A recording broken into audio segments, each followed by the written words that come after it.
Maraming salamat mga kapatid. Tayo po ay nasa dako na po ng atong mensahe po ng Diyos sa ating pananambahan. Ang ating pong tagpagsalita ay ang ating pong chairman ng ating pong iglesia. Actually, parang ninong na lang lahat ng mga kinasal din dito. Atay na po natin yan dito. So, ang ating pong tagapagsalita, ang ating pong chairman, Elder Kuya Oscar Manansala.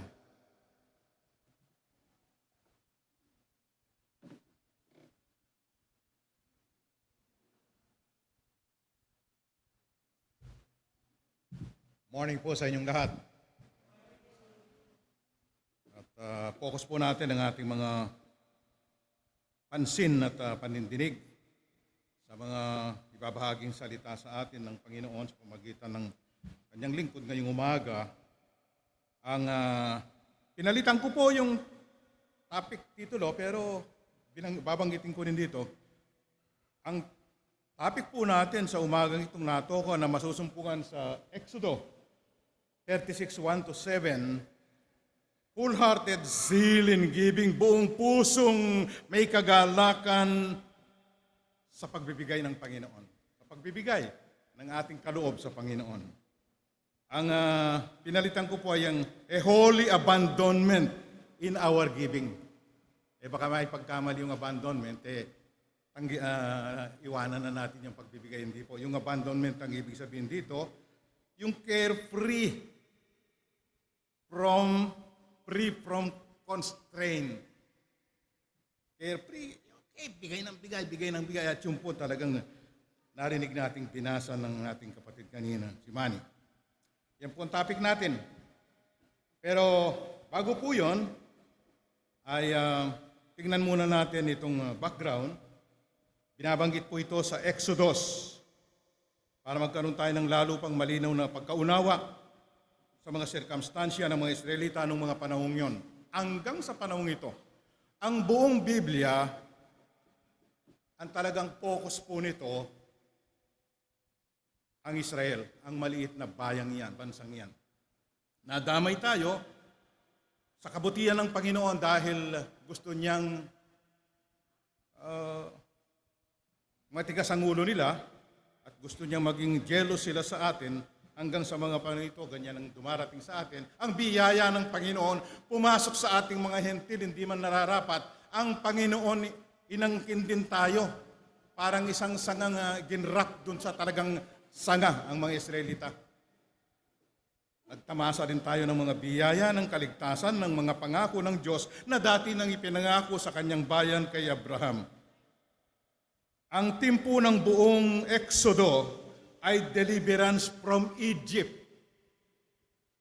Nung si Abraham po ay tawagin ng Panginoon, pagano siya, hindi rin niya alam ang Diyos. Pero pumunta ka sa isang bayang ituturo ko sa inyo, umalis sa kanyang bayan, sa bayang masaya, sa bayang sagana, sa mga kamag-anak niya si Abraham, naglingkod po siya, naglakbay po sila ni Sarah. Sumama yung kanyang pamangkin si Lot doon sa lupang pangako. At nag-stay sila ron, pinagpala ng Panginoon, hanggang magkaanak siyang si Isaac na inyandog, na paglalarawan din sa paghahandog ng ating Panginoong Hesus, at nagkaapo siyang si Jacob. Nung si Jacob na, ang pag-aaral po namin sa Exodo ng mga Blessed Hope, ay dumating ang kagutom sa lupang pangakong ito ng Kanaan, kung nasaan ang mga Israelita ngayon, na ginegera ng mga Hamas. Ang Hamas ay, para sa ating kaalaman, mga Palestino ito, pero ito hindi sila ang talagang, ang gobyerno ng Palestine, may gobyerno sila yan hindi kaya. Mga rebelde ito. Walang ginawa ito kundi mamerwisyo sa Israel. Hindi naman sila maawat. At sila ay pinopondohan ng Iran, ng Russia. Ganon din ng Hezbollah sa norte. Doon sa Gaza yan, sa Gaza Strip.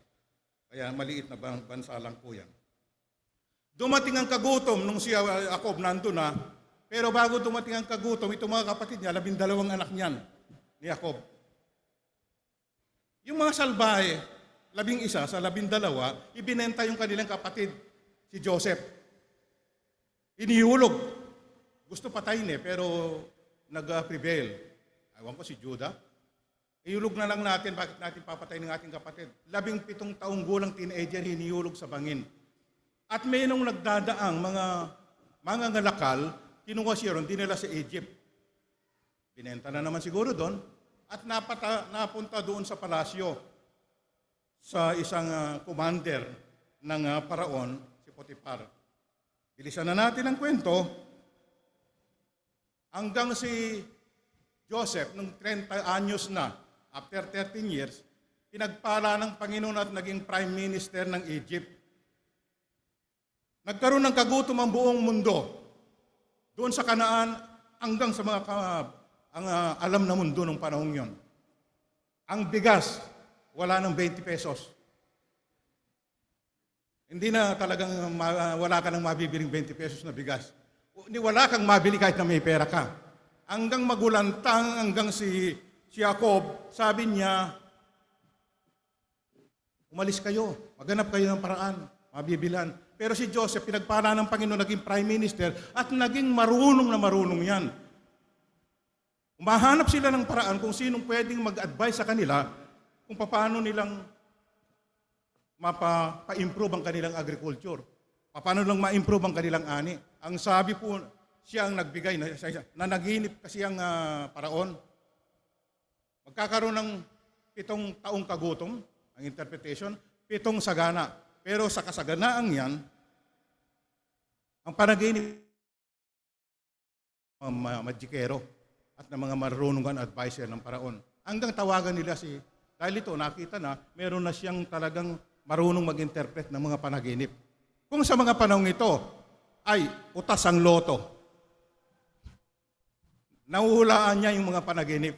Naginip ang hari, nagulantang siya, ng mga kanyang advisor, hindi ma-interpret. In-interpret po yan ni Joseph.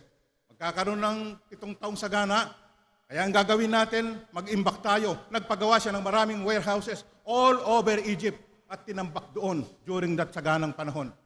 At sa mga panahon ng kagutom 7 taon din, wala nang mabili hanggang sa lupang pangako sa Kanaan.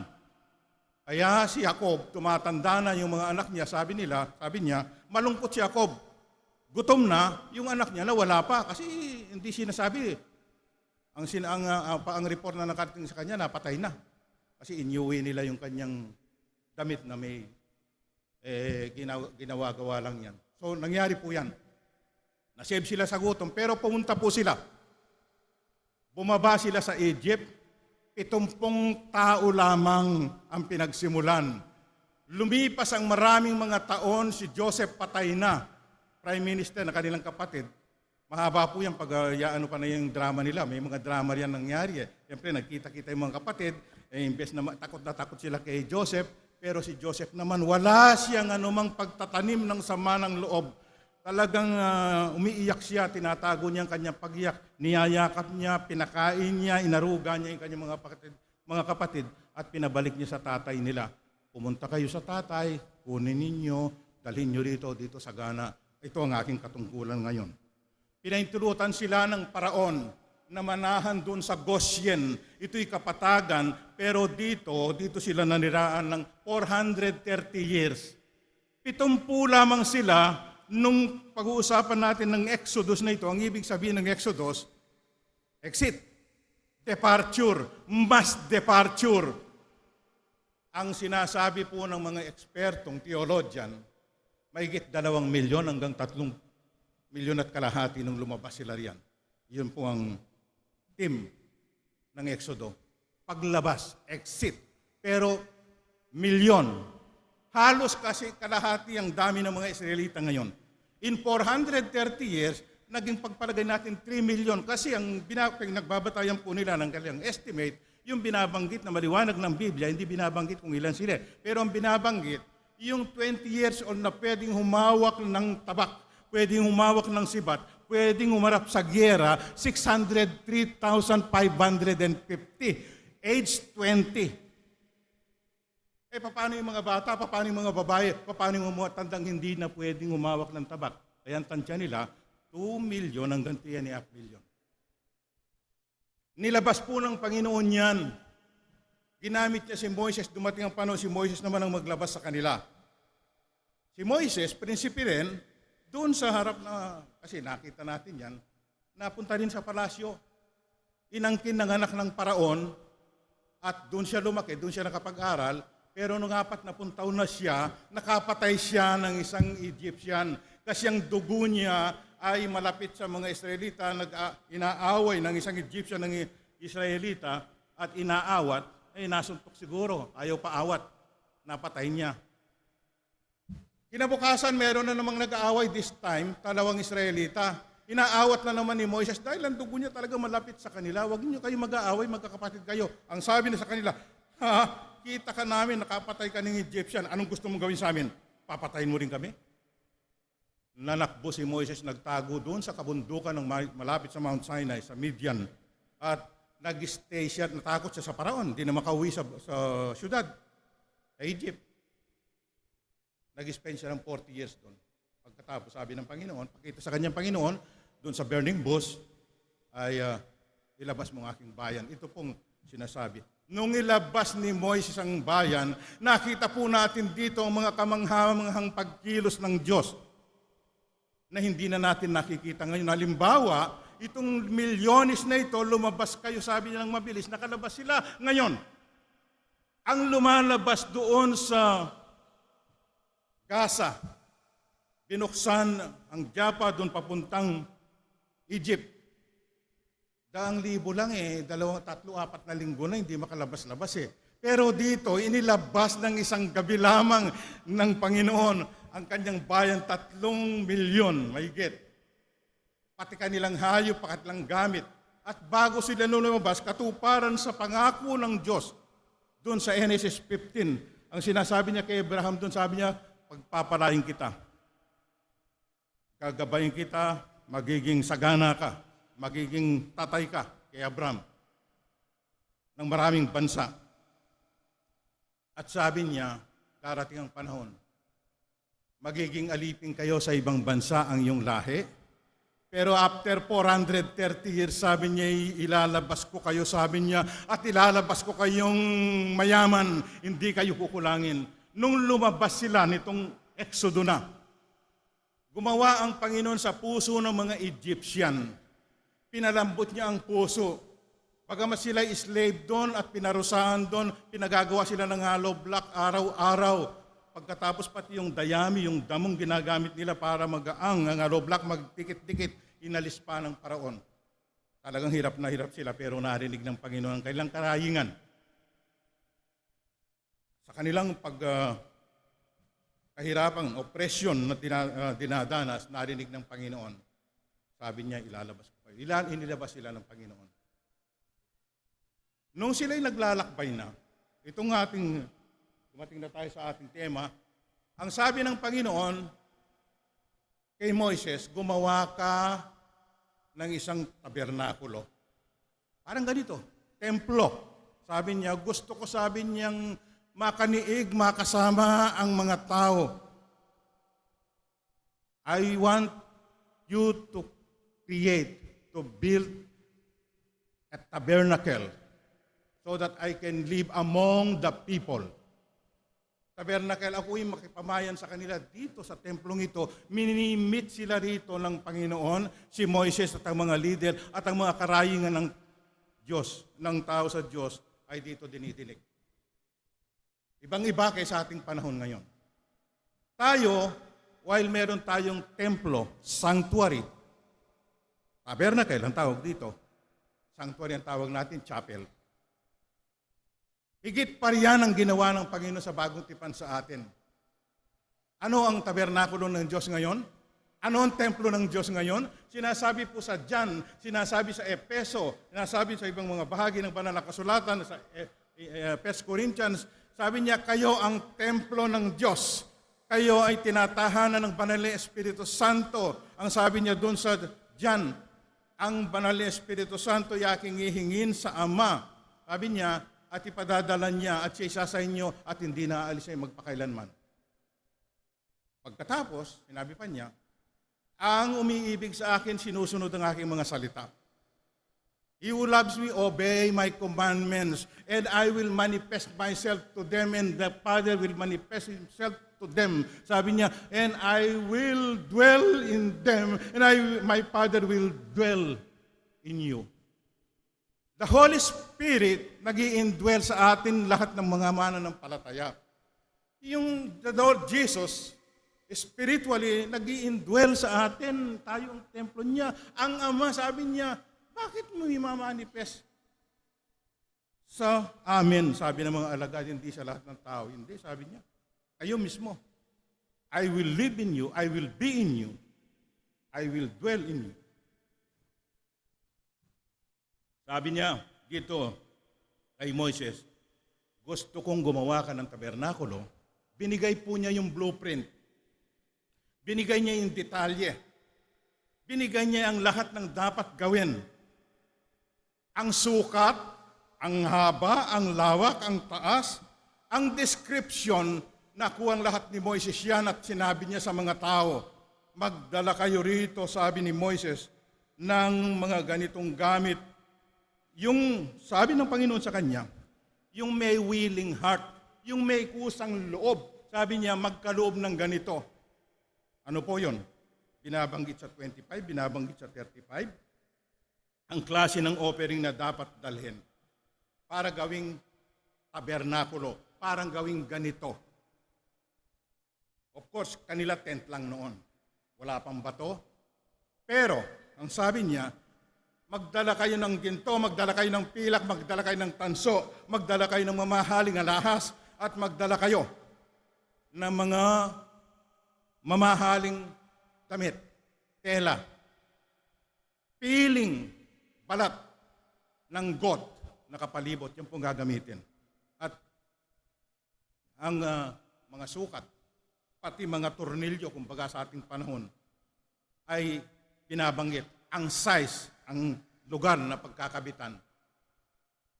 Binasa natin kanina si Bezalel, sabi niya, at si Oholiab, expert in metalwork.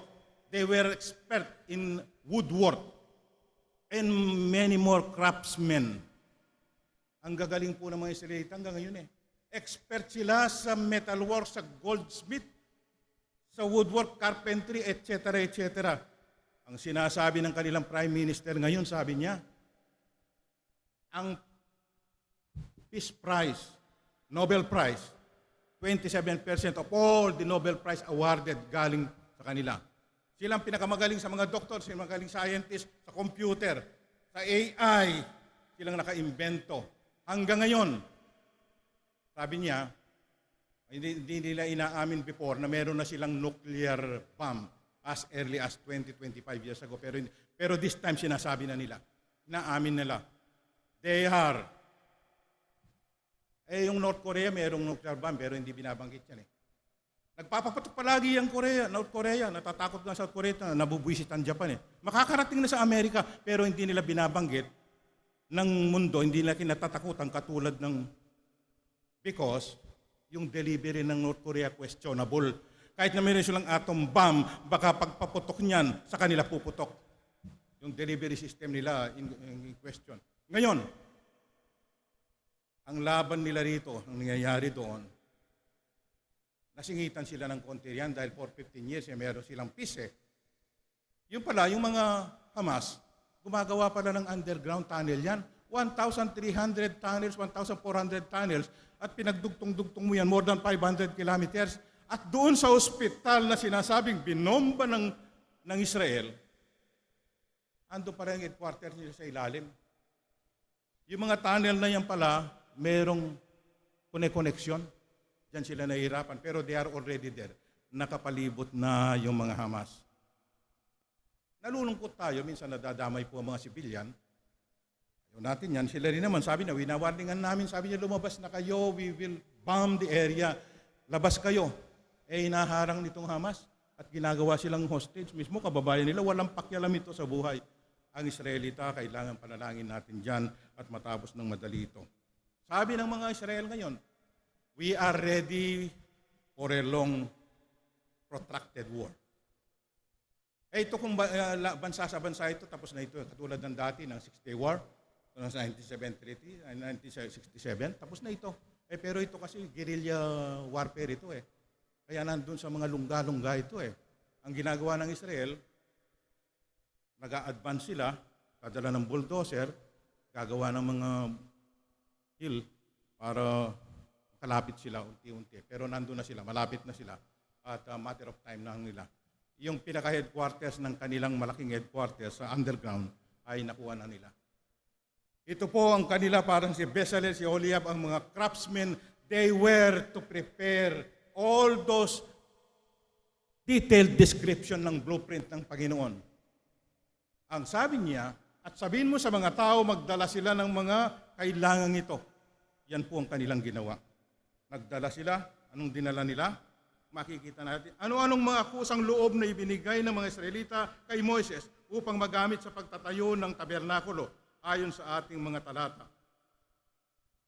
Ano-ano? Binabanggit po rito sa mga binasa natin sa 36. Sabi niya, they were skilled. Ibinigay nila yung kanilang talent.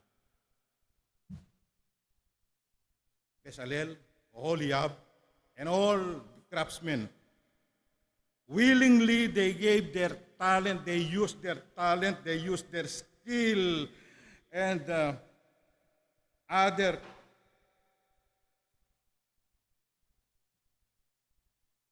Kaya, yun ang ipinagkaloob nila sa Panginoon.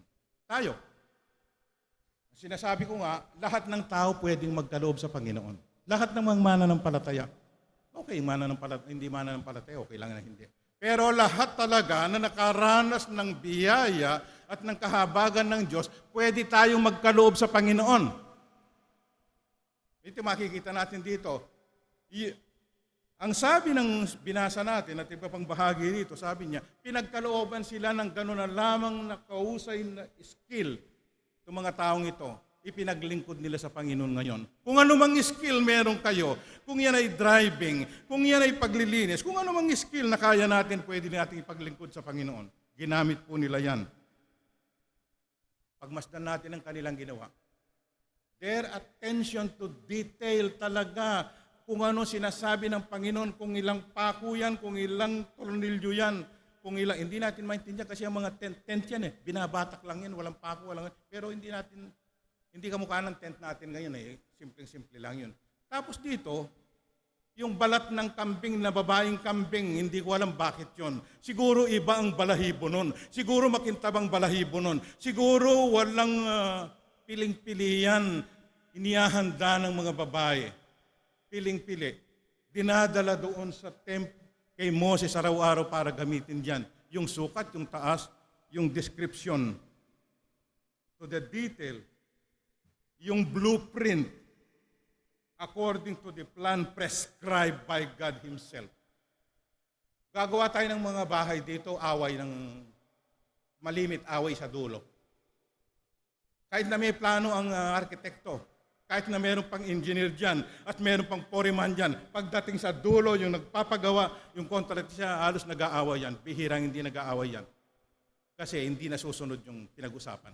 Malimit. Hindi nasusunod sa presyo, hindi nasusunod sa nilagay, hindi nasusunod sa sukat, pati ang CR.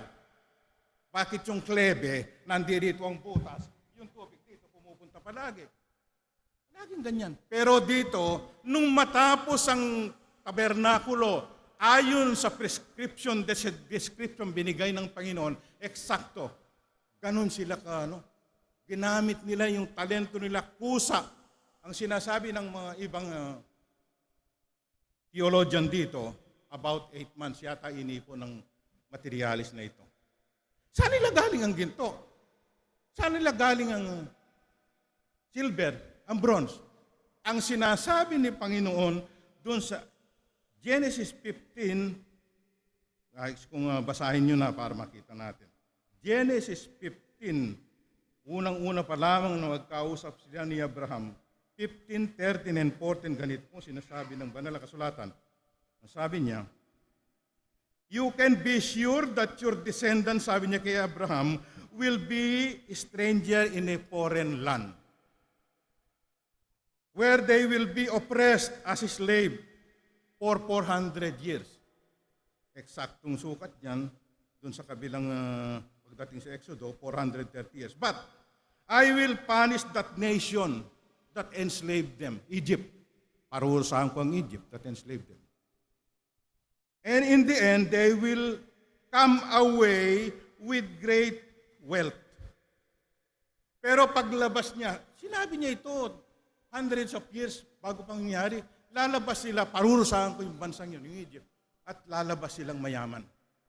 Yumaman po sila dun sa Goshen, nung sila'y milyon na roon ang kanilang mga hayop, talagang, siguro malakas mga anak, maraming anak, matataba, malulusog, hindi namamatay.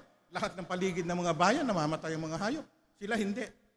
Pagkatapos nung umalis sila, bago sila umalis, alam natin yan, nung lumabas na sila, hinabol sila ng mga Israeli, ng mga Egypt. Bukod pa nung hinabol sila para sila'y patayin. Bukod doon bago mangyari yon. Hinabol sila, ay nagbunot sila ng kanilang mga bulsa. Dalin mo ito, dalin mo to, ito pa, ito pa, ito pa, ito pa, ito pa, ito pa, ito pa, ito pa. Pinamigay ang kanilang mga alahas sa kanila. Ito, dito ginagamit ngayon. Saganang-sagana, sako-sako. Lahat ng mga alahas ng mga Egyptian, ng mga baba, ang mga Egyptian, hindi kamukha natin Dito, pag humaba yung ating tunay yon, pero ang haba niyan.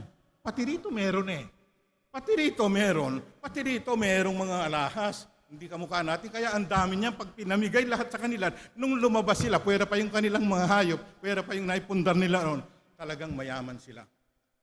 Ipinagkalob nila yan dito sa paggawa ng tabernakulo, at yun namang marurunong sa skill, ginamit nila yan maghapon, araw-araw. Kung 8 buwan nilang ginagawa yung templong yan, yung tabernakulong yan, tent of meeting, ang tawag nila, tabernakulo, templo, hanggang naging temple na talaga sa panahon ng Panginoong Hesus. Sa atin, chapel lang yan. Meron pang courtyard yan. Bukod sa pinaka-tabernakulo, may courtyard pa sa labas na ganyan. At yung Holy of Holies, katulad ng nababasa natin, Holy Place, Holy of Holies, na pari lang nakakapasok, at yung Holy of pinaka-banal na dako, ang punong saserdote lang nakakapasok, si Aaron, ay nandun. So, binigay po nila yung kanilang talent. Ginamit nila yung kanilang makagawa. Di pa pera. Pangalawa, hindi lamang talent, yung treasure. Araw-araw nagbibigay dito ng ginto. Araw-araw nagdadala kay Moses ng pilak, ng tanso. Araw-araw, binabanggit po riyan sa 25, kung ano yung mga pinamigay na yan. Blue, purple, and scarlet thread, fine linen, and goat's hair for cloth, tan, ram skin, and fine goat skin, leather, acacia wood, olive oil for lamps. May mga ilaw dyan At spices for anointing. Mabango. Anointing oil and fragrant incense. Onyx stone and other gemstone. More than enough materials to complete the job of the Lord. Dumating ang araw, umaga dinadala yan ng mga tao. Lahat ng may kusang loob, lahat ng merong willing heart na magkaloob dinadala. Iniwan ng mga gumagawa ang kanilang ginagawa kasi malapit nang matapos, pumunta kay Moises. Ang sabi nila, ay hindi na kami makagawa. Nakatambak dito, kukunti na lang itong gagawin namin, tinatambak pa dito, araw-araw, bawalan mo na yung mga tao. Tapos na ito, more than enough na ito. Tinatambak dyan ang mga ginto, tinatambak dyan ang mga magagandang, sobra-sobra na ito, bawalan mo na. Nag-utos si Moises, pinaalam sa lahat, sabi niya, itigil na muna yan ang pagdadala rito. Itigil niyo na, kumbaga sa atin, ang pagdadala ng pagkain dyan, masisiraan tayo, walang kakain yan, wala na tayong bibig na kakain yan. Sasabihin sa atin ni Ate Rhea, itigil niyo na itong ating tithing table. Punong-puno na masisira yan, parang ganyan, kung ganyan natin. Masisira po ito, kuya, mag-announce kayo na wag na munang magbigay dyan. Sa kanila, nagbibigay po sila para sa paggawa ng tabernakulo. Today, mapalad po tayo. Hindi na tayo nagbibigay para gawin ang chapel natin. Dito tayo nagtitipon, dito natin minimit ang Panginoon, pero ang Panginoon mismo sa pamagitan ng Banal Espiritu Santo ay nanahan sa ating mga puso. Sa lahat ng tunay na mananampalatayang kinilala sa Jesus bilang sarili tagapagligtas at Panginoon, tumitirang Holy Spirit dyan. Ano ang hamon sa atin ngayon? We are constructing tabernacle. Hindi katulad nila physical. Pupunta tayo sa mga bayan-bayan, pupunta tayo sa mga lugar na katulad ng Luna, San Isabela. Iaaral natin ang mabuting balita. Babanggitin natin ang pag-ibig ng Panginoon sa kanila. Pupunta tayo sa mga bayan ba sa Pandi, Bulacan, Parahil, diyan sa Batasin. Anong kailangan dito? Kailangan pa rin dito ng talent. Kailangan pa rin dito ng treasure, ng pira. Kailangan natin ng pera riyan. May gastos yan. Ang lahat po dito, yung mga manggagawa po natin na marami dyan, volunteer, maliban lang sa mga pastor nating full-time. Si Pastor Alan, dahil may hanap buhay naman yan, hindi po natin binabayaran yan. Kailangan liwanagin ko yan. Yung full-time lamang, kung kayo ay meron talagang gustong mag-full-time dito, ay babayaran kayo ng mga diakono. Pero dito po mga diakono natin, ang iyong lingkod, voluntaryo po ito. Hindi man kamukha ni Bezalel, hindi man kamukha ni Oliab, hindi man kamukha ng mga craftsmen na ito sa galing. Pero voluntaryo, araw-araw po naglilingkod din tayo sa Panginoon. Ngayon, sama-sama tayong pwedeng maglingkod sa Panginoon, ibigay natin ang ating mga talent, ang skill natin sa iba't ibang kaparaanan, hindi man kagaya po nila. At ibigay natin ang ating treasure, yung merong may pagkakaloob. Huwag po kayong matakot. This time, hindi po tabernakulo ang ating tinatayo. Kung hindi mga taong ilalapit natin sa Panginoon, aaralan natin sa Panginoon upang sila rin ay maging tabernakulo ng Panginoon. Pag sila ay kumilala kay Jesus as Lord and Savior, magiging tabernakulo sila ng Panginoon sapagkat ang Holy Spirit pupunta rin sa kanila. Physical tabernacle dito, spiritual tabernacle ngayon. Pero mas mahalaga rin ito. Inuutos din ng Panginoon sa atin, ng Panginoong Hesus. So nakita po natin diyan, ang sabi niya, talent, treasure, ano pa? Binigay po nila ang kanilang panahon sa paggawa niyan. Binigay nila ang kanilang, hindi lamang yung ginagawa na yung templo, sa mga tahanan po nila, inaayos na yung mga telang gagamitin diyan, yung mga, meron ako naalala, meron tayong damit na makintab at meron tayong damit na parang maliliit na kumikinang. Ha? Sequence? Tinatahiyan, parang ganon. Siguro pinatutuyo nila yung mga balat ng hayop, inaayos na ayon sa description binigay ng Panginoon para magamit bilang dingding, para magamit bilang atip. Kasi wala namang yero nun, hindi yero flat. Tent, pero nakabalot ng mga balat ng hayop yan. Ginagawa nila sa mga bahay yan, pag ready na ibibigay doon. Kasi may description, pinagdudugtong-dugtong nitong sila Bezalel, pinagdudugtong ni Oliab at ng mga ibang craftsmen na gagamit yan. They gave their talent, they gave their treasure, and they gave of their time. Continue to bring gifts. Each morning, sabi ng binasa natin, each morning, they continue to bring the gift to the Lord. Umaga, nagpapaligsaan sila. Ang sabi nila siguro, kung may text sila, alina kayo, ready na. Parang ganyan, di ba? Kung may text siguro sa ating context. Ready na po, sabi niya, ang lugaw dito. Ready ng mainit na kape. May nilagang, palaging may nilagang kamote. Pero kanina walang nilagang saging si Ate Ria. Yan. Binigay nilang panahon nila. Huwag po tayong maghihinayang na mag-spend ng panahon sa ating Panginoon. May mga turo sa banal na kasulatan, bagamat hindi rito binabanggit, sabi niya, magkaloob kayo at kayo bibigyan. Magbigay kayo at bibigyan. Siksik-liglig at umaapaw pa. Ang sabi niya, ang nagkakaloob hindi lugi. Nakita po natin yung lahat ng nagkaloob. Merong isang matandang babae doon sa Old Testament. Ang sabi ni Elias, sabi niya, iluto mo muna sa akin yan. Gutom na ako, naglakbay siya, kararating lang eh. Napunta sa bahay na yon. Sabi niya, nung iluluto ko sa'yo. Isang luto lang ito ng maruya at saka mantika, tamang-tama eh. Pagkakain namin ng anak ko, mamamatay na kami dito sa gutom eh. Nagka-drought din ng mga panahon yon. No, sabi ni Elias sa kanila, iluto mo para sa akin. Niluto niya. Kung kayo, dumating ang manggagawa ng Panginoon, yun na lamang ang ulam niyo. Isang lata ng sardinas, kalahating kilo ng rice. Iluluto niyo na sa anak ninyo, sa pamilya ninyo. May dumating na manggagawa. Ano sasabihin ninyo? Hindi muna kami. Ikaw na munang mauna, pastor. Parang ganyan. Niluto nila para dito sa manggagawa ng Panginoon at alam ninyo, isang taon hindi nawalan ng laman yung kanyang pinaglalagyan ng maruya at saka yung laman ng oil na pang prito dun sa maruya niya. Hindi po tayo garbayado yan.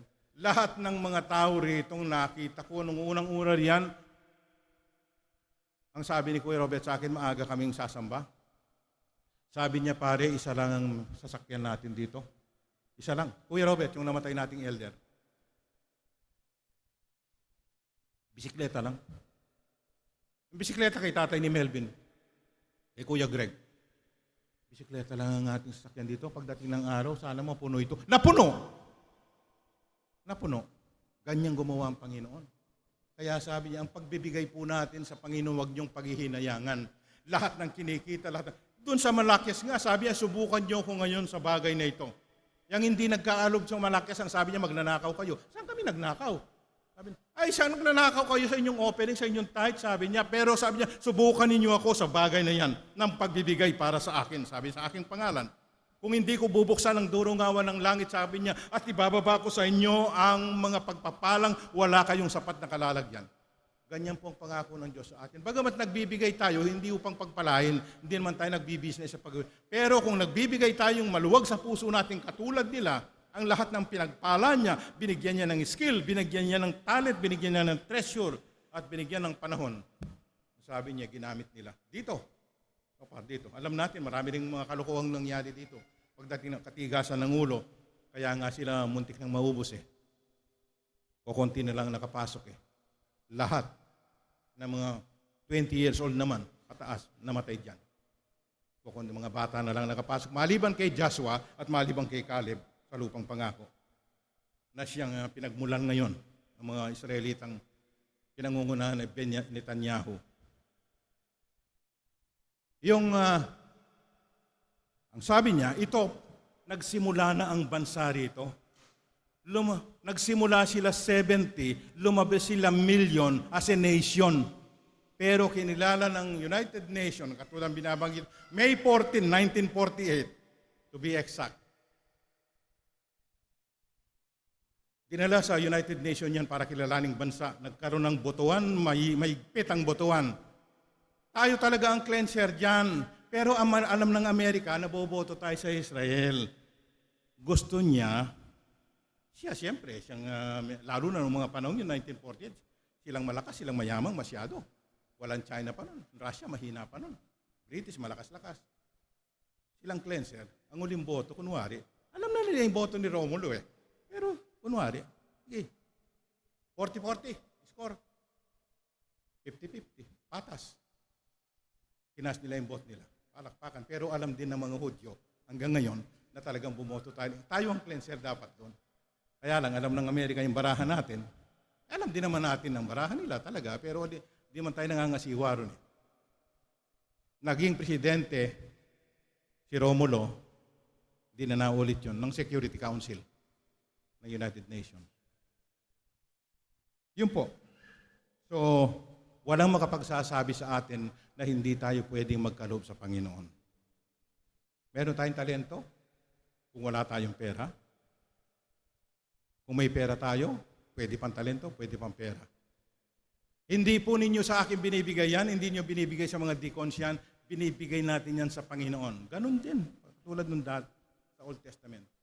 Para sumulong ang kanyang gawain, wala po tayong construction na ginagawa, may gastos tayo sa pagpunta sa mga bayan. Sa Pandi, Bulacan, we spent more than 200,000. In-improve lang natin yung binayaran na nating maliit na lugar nila ron.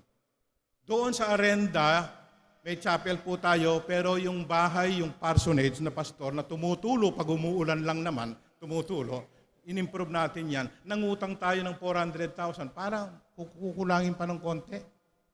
Kukulangin pa ng konti. Sabi ni Ate Linda, wag na muna yung mga CR. Pero hindi ko naman maano yung walang CR eh. Lalo na, may dalaga yung mga anak ni Dodong. CR mo. Meron yatang ako, sabi ko, akin yung dalawang inodoro. Meron pa yatang isang ng inodoro. Pero matatapos na rin. Salamat sa Panginoon. Pupunta tayo ng Isabela, gastos yan. Kada pupunta tayo doon, pamasahe. Nagkasakit ng, di man natin gusto yan.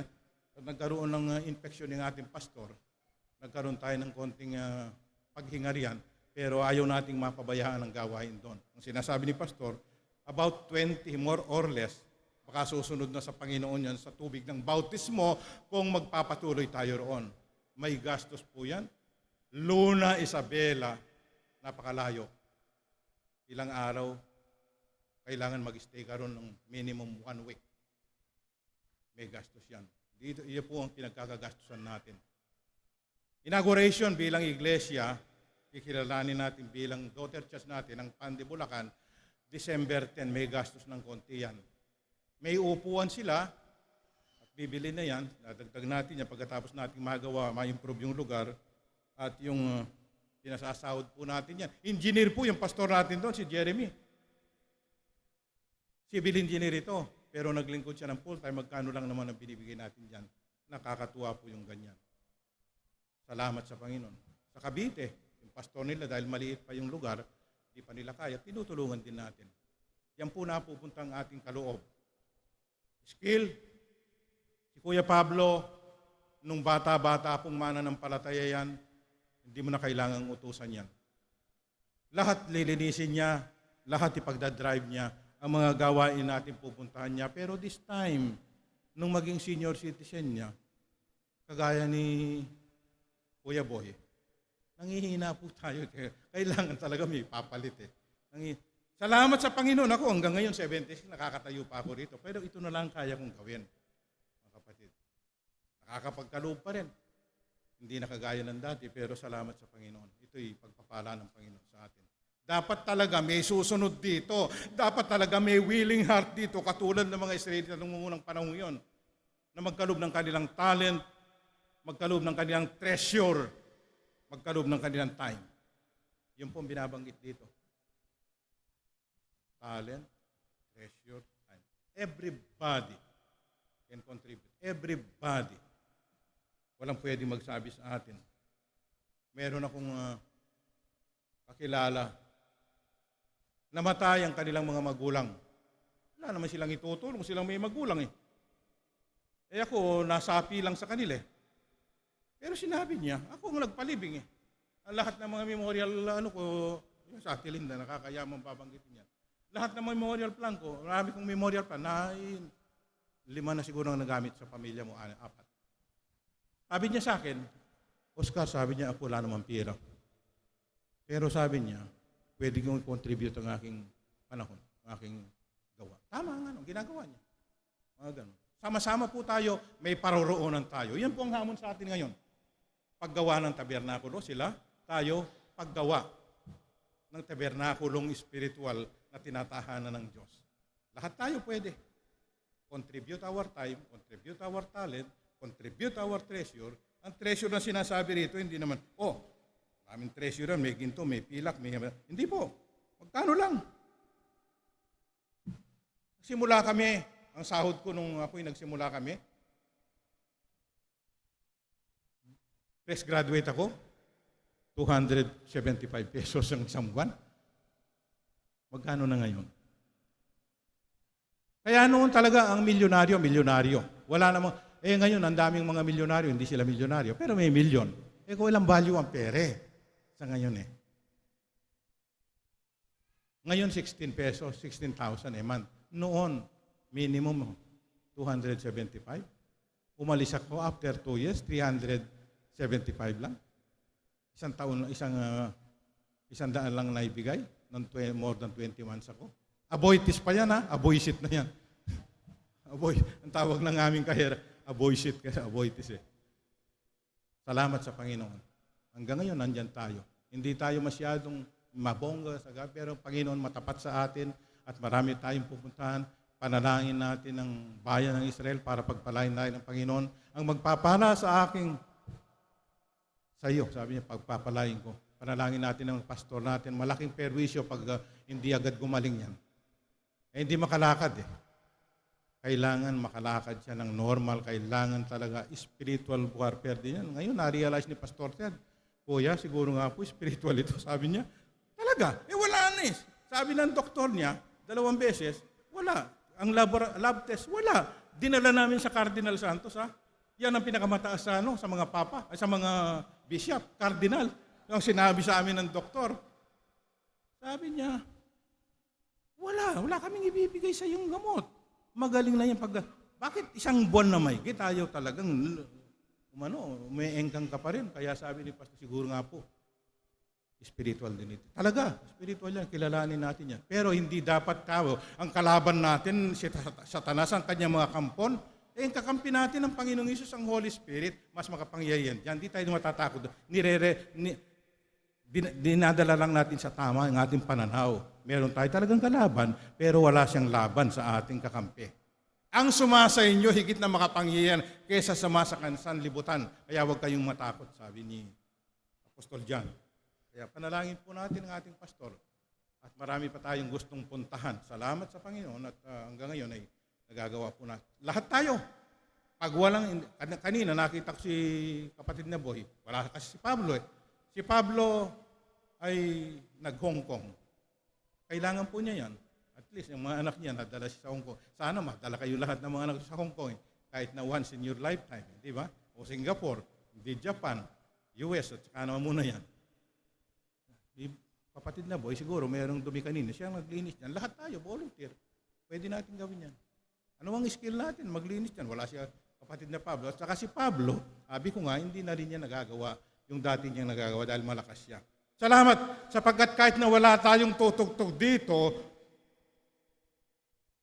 nag-take over si Kuya Melvin. Hindi ba ninyo napapansin? Wala, malimit na wala dito eh. Pero siya, pumapanik na siya ron eh. Parang araw, nandiyan si kapatid na Demet, gusto ko rin siyang makita riyan eh. Yun, magaling tumugtog yun eh. Asan si Demet? Wala pa? Natutuwa ako nung linggo. Nakausap ko siya. Madaldal. Sabi ko, madaldal. Lahat ng binovolunteer pa niya yung ibang sa akin. Sabi ko, kumusta ka? Kumusta mga bata? Naiwan ba? Nasa magulang po niya, sabi niya, Pasay. Kwento. Sa linggo, wala kami. Sabi niya, ganyan. Ako, i-improve din ito. Papanik na ito siguro sa tutugtog ng gitara. Pagpalain po tayo ng Panginoon. Lahat tayo ang hamon sa atin ngayon makapaglingkod sa Panginoon sa pamagitan ng pagkakaloob, pamagitan ng voluntaryong talent natin, skill natin, at sa pamagitan ng panahon na maaari nating gugulin. Si Ate Ria, hindi natin kayang niya. Ate Alice, dito na natulog eh. Ate Alice eh. Kasi wala tayong aalmusalin eh. Di ba natin marirecognize yung ganyan? Di ba natin pasasalamatan? Dito na ako natulog, Kuya. Kasi walang maglalaga ng kamuti eh. Palagi may kamuti tayo. Kaya, praise God. Salamatan po natin ang Panginoon.